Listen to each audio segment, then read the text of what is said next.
4 নম্বর, আল্লাহর রাস্তায় যদি কেউ নিহত হয়, যদি আল্লাহর রাস্তায় কেউ মারা যায়, তাহলে বুঝবেন তার মৃত্যুটা বড্ড ভালো। আল্লাহ রাসূল সাল্লাল্লাহু আলাইহি ওয়াসাল্লাম সাহাবায়ে কেরামদেরকে একদিন জিজ্ঞাসা করছেন, মাতা তাউতুনা শাহিদা ফিকুম, হে আমার সাহাবারা তোমরা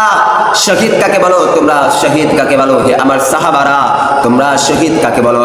সাহাবায়ে কেরাম জবাবে উত্তর দিলেন, ইয়া রাসূলুল্লাহ সাল্লাল্লাহু আলাইহি ওয়াসাল্লাম, মান কুতিলা ফি সাবিলিল্লাহ, যারা আল্লাহর রাস্তায় শহীদ হয় তাদেরকে আমরা শহীদ বলি, তাদেরকে আমরা শহীদ বলে আখ্যায়িত করি, তাদেরকে আমরা শহীদ বলি। আল্লাহ রাসূল সাল্লাল্লাহু আলাইহি ওয়াসাল্লাম বলেন, ইন্না শুহাদা উম্মতি ইদাল্লাহ কলিল, শুধুমাত্র আল্লাহর রাস্তায় গিয়ে যদি শহীদ হয়, যুদ্ধের ময়দানে গিয়ে যদি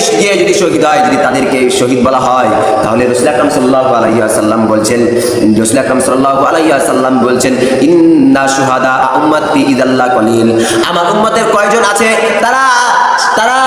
যুদ্ধের ময়দানে গিয়ে তারা শহীদ হবে, তাহলে তো আমার উম্মতের মধ্যে শহীদের সংখ্যা বেশি হবে না, কম হবে। তাই রাসূল আকরাম সাল্লাল্লাহু আলাইহি ওয়াসাল্লাম বলছেন, হে আমার সাহাবায়ে কেরামরা শুনে রাখো, তোমরা মনে রাখো, শুনে রাখো, মান কুতিলা ফি সাবিলিল্লাহ ফাহুয়া শহীদ, যে ব্যক্তি আল্লাহর রাস্তায় শহীদ হয় তাকে শহীদ বলা হয়। ওয়া মান মাতা ফি সাবিলিল্লাহ ফাহুয়া শহীদ, যে আল্লাহর রাস্তায় বের হয়েছে, আল্লাহর রাস্তায় বের হয়ে সে রাস্তার মধ্যে মারা যায়, সে রাস্তার মধ্যেই মারা গিয়েছে, যে কোনো দুর্ঘটনা কিংবা যে কোনো কারণে সে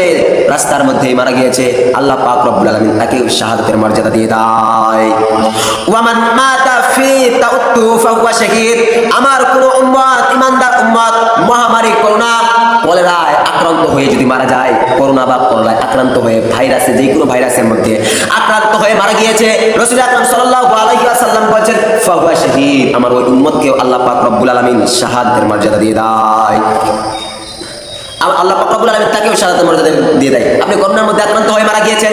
কেউ যদি করোনার মধ্যে আক্রান্ত হয়ে মারা যায়, কলেরার মধ্যে আক্রান্ত হয়ে যায়, ওমিক্রন ভাইরাসের মধ্যে আক্রান্ত হয়ে মারা যায়, ঈমান নিয়ে করোনার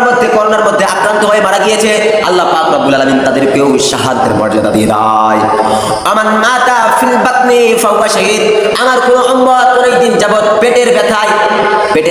আক্রান্ত হয়ে আছে, পেট ব্যথায় আক্রান্ত হয়ে আছে, এই পেট ব্যথায় যন্ত্রণায় সে যদি একদিন মারা যায়, ঈমান নিয়ে পেট ব্যথার যন্ত্রণায় যদি একদিন মারা যায়, রাসূল আকরাম সাল্লাল্লাহু আলাইহি ওয়াসাল্লাম বলেন, ফাহুয়া শহীদ, আমার ওই উম্মতকেও আল্লাহ পাক রব্বুল আলামিন শাহাদাতের মর্যাদা দিয়ে দেয়।